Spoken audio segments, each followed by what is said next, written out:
una at higit sa lahat, yung korupsyon. Hanggang ngayon walang nare-resolve eh. Sabi nila, Pasko may makukulong, dumaan na Pasko, dumaan na bagong taon. Nag-Valentine's na nga. Nagkaroon ng Holy Week, namatay na si Kristo, nabuhay, wala pa rin nakukulong hanggang sa ngayon. Welcome sa kapihan sa PDP. Palakpakan naman natin ang ating mga sarili today. Pwede ko bang kunin ng pagkakataon na makapagsalita? At nasabi ko, yung mga posibleng pagkunan niya ng sagot para sa kaliwanagan ng ating mga kababayan sumusubaybay sa ating pong live podcast. Bigyan po natin ng pagkakataon na marinig ang tinig kung saan nandito po sa ating harapan ang siyang lead convener ng talagang napakaingay na activity nangyari last Sunday. Palakpakan naman natin. Lead convener, Mike Defensor. Thank you so much, Ma'am Penny. As usual, kahit na maaga napakaganda mo pa rin. Thank you. Na-miss kita, sabi ko sa kanya, bakit ka wala doon nung nag-launching? Kasi madalas pagka may launch o meron kami activity, tinitingnan ko kagad, hinahanap ko yung dalawang mistisa, si Ma'am Astra at saka si Ma'am Penny. But thank you so much, Ma'am Penny Belmonte. Mahabang panahon ho na hindi nagkatabi ang isang Defensor at isang Belmonte. Nagsimula kami sa Kongreso, si Sally Belmonte, at ngayon katabi ko naman, mas bata, mas maganda, si Penny Belmonte. Of course, kasama po natin, Attorney Contacto. Maraming salamat po, Attorney, for also having us here. Dr. Trumata, kasama namin yung launching ng Rage, and madalas ko rin po napapanood, sabi ko sa kanya. Actually, ang lead convener po talaga ay si Mayor Baste Duterte, si Bastian Baste Duterte. Ako lang po ang isa sa mga co-convener as the Secretary General of the Reform PH Party. Ang aming pong chairman ay si Gringo Hunasan.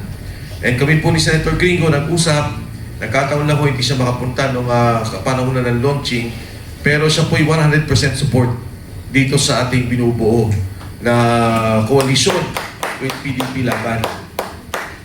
And syempre po, kasama rin din po dyan ang Partido Reforma ni Speaker Bebot Alvarez.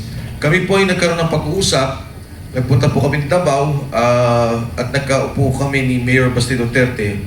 Ang binabanggit ni Ma'am Penny, 750 sa ngayon po ang parallel organization sa pagkakaalam namin. At lahat po yan, sa katotohanan, noon pa, kasama na ng Pangulong Duterte. Matanda, yung Pangulong Duterte na presidente pa lamang. Nung una siyang tumakbo, wala siyang mga kasamang politiko, mangilan-ngilan, wala talagang tumaya sa kanya, kundi ang taong bayan. Nagbuo sila ng mga organisasyon, ng samahan, at kumilos para mailuklok ang Pangulong Duterte. Nung tumakbo si VP Inday Sara, and I guess yung unit team, nagsama-sama noon, kasama rin po ako doon, andun pa rin yung mga organisasyon na yun. Nung pag-uusap po namin ni Mayor Baste, ang sinabi ko sa kanya, Mayor, kailangan talaga namin ng isang leader. Kailangan may tumayo sa amin. At walang ibang pwedeng tumayo kung hindi ang isang Duterte. Sa ngayon po, ang ating Vice President ay dumadaan sa impeachment hearing. Marami po siyang binibigay na panahon para dito. At syempre, marami mga bagay na dahil siya naman yung kanilang tinutugis o siya yung tinatarget doon sa impeachment trial, na hindi naman niya kayang kumilos o magsalita basta-basta. At minabuti po naman, hiningi namin ang liderato ni Mayor Baste Duterte na hindi na Davao ang may kailangan sa'yo, hindi lang Davao. Hindi lamang Mindanao. Kailangan ka na ng buong Pilipinas. Kailangan ka na ng sambayan ng Pilipino. Nagulat po ako dahil sa aming pag-usap, hindi naman nagkaroon ng dalawang salita si Mayor Baste Duterte. Tinanong lang niya, ano yung tingin mong dapat nating direksyon? Ayun o, nag-uusap kami, binanggit namin sa kanya, una at higit sa lahat, yung korupsyon. Hanggang ngayon walang nare-resolve eh. Sabi nila, Pasko may makukulong, dumaan na Pasko, dumaan na bagong taon. Nag-Valentine's na nga. Nagkaroon ng Holy Week, namatay na si Kristo, nabuhay, wala pa rin nakukulong hanggang sa ngayon.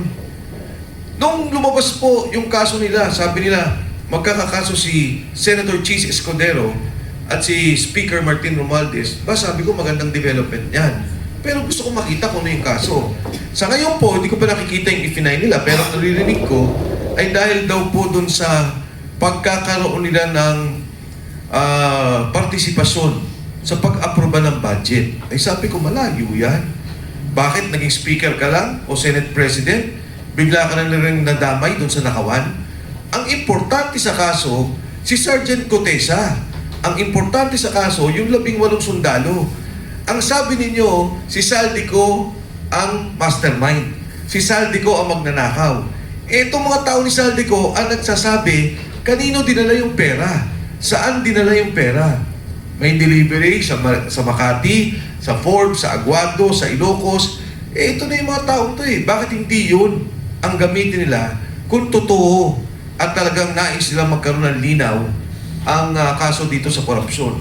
Pangalawa, narinig niyo naman Senator Ping Lacson, sabi niya mismo sa kanyang pananalita sa Senado, in a privileged speech, he mentioned that the statement of Saldico is untrue. Sabi niya, ang katotohanan, it was Yusek Bernardo who gave the money to Trigib Ulaybar and to Adrian Bersamin, both undersecretaries. One is Yusek for Education and the other one is Yusek under the Office of the President. Ano na nangyari doon? Pinatawag ba? Nagkaroon ba ng linaw? Nanggaling na sa kanila yun. And no less than the Executive Secretary and the Secretary of Budget, Secretary Pangandaman, and Executive Secretary Lucas Bersamin resigned right after that. Nag-resign nga eh. Diba? Pagkatapos ni Saldico, pagkatapos magsalita ni Senator Ping, nagkatanggalan sa posisyon sa Malacanang. Anyway, pangalawa namin pinag-usapan ni Mayor Basti Duterte, sabi namin, Mayor, alam nyo, ang dami na hong kaso ng mga kasama. Lahat kinakasuhan, kaliwat kanan. Ako siguro, ang kaso ko na 3, 4, meron na. Yung pong dalawang negosyo kong kahit pa paano, meron po akong pinagtutuan ng negosyo, parehong isinara. Parehong isinara. Nang walang batayan. Ako, kaya ko. Kaya namin labanan dahil walang batayan yung pagsara nila. Paano yung tao? 100 po ang natanggal dun sa isang kumpanya. Yung isang kumpanya matatanggal 700. Krisis nga ngayon eh. Yung isang kumpanya na maraming matatanggal na mga empleyado, investor lang ho ako doon. Nagkataon lang, hinilala akong presidente as one of the minority investors. Ngayon, damay na din. So sabi ko, Mayor, kailangan tayong magkaisa, magtulungan kasi yung mga kasama natin, kinakasuhan. At alam niya, maski pala siya, meron siyang negosyong sinara doon sa Davao. At narinig natin doon sa kanyang talumpati, yung mga negosyante ginigipit pag nakitang nakadikit sa kanya. And pangatlo, yung itigil nila yung pamumulitika nila. Itong ginagawa nila kay Inday Sara, tingnan nyo, nagsasalita ang Malacanang. Sabi nila, itigil nyo na yung politika. May krisis tayo, magtulong-tulong tayo. Sino bang nauna? Di ba itong kaso nila ng impeachment kay VP Inday Sara? Kung ang gusto ng Pangulo ay katahimikan, kung ang gusto ng Pangulo ay walang gulo, ipatigil niya yan. Huwag niyang sabihin na independent ang Congress. Tao niya lahat ng mga yan. Ayaw nga mag-impeach ng mga congressman eh. Natatakot din sila eh. Diba? Dalawa, takot sila na alam nila manalo si Inday Sara at pag nag-impeach sila, delikado sila sa 2028. Ang pangalawa din takot nila, pag nanalo si Inday Sara, lalo't nakikigit yung mga nagnakaw, alam din nila, lagot sila sa 2028. Ngayon, yung ginagawa kay VP Inday Sara, naglabas na daw COA with finality disallowed. Oh, sige, disallowed. Nasa COA pa yan eh. Ang natitirang pondo dyan, 73 million na kailangan niyang ayusin. Kailangan niyang i-justify pa o mag-appeal pa siya tungkol dito. Ito ho, ikikwento ko sa inyo. Buksan nyo, may mga cellphone kayo, nakikita ko. I-google ninyo ang COA, Commission on Audit.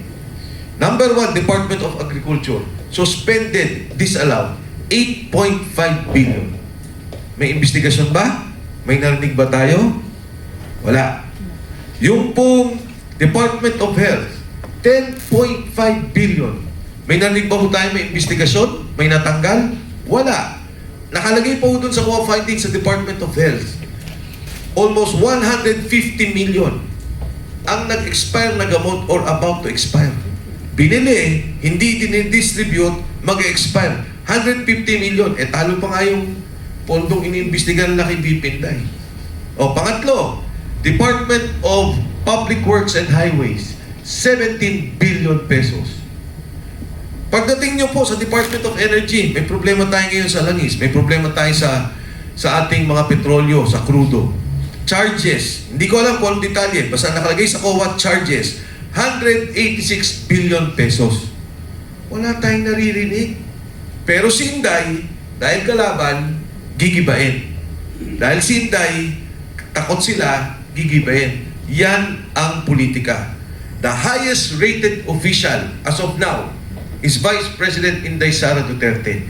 Mataas kay Pangulong BBM, mataas sa Senate President, mataas sa Chief Justice, mataas sa Speaker of the House. And yet, itong apat na to, wala. Siya iniimbestigahan. Magkano ang confidential funds ng Pangulo taon-taon? 4.5 billion. Ha? Sabi nila, 11 million. Inubos. Ano ba? 11 days.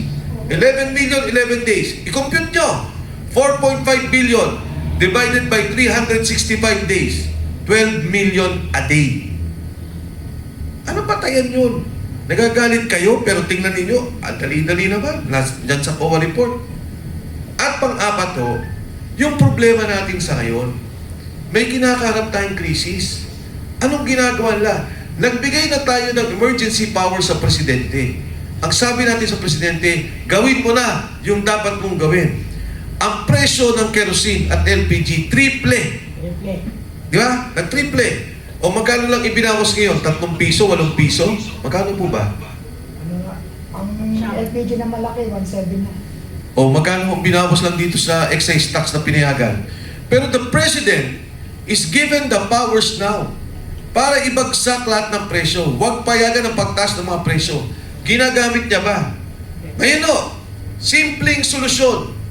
Magkano ang nalagay na pondo sa bawat distrito ng isang congressman?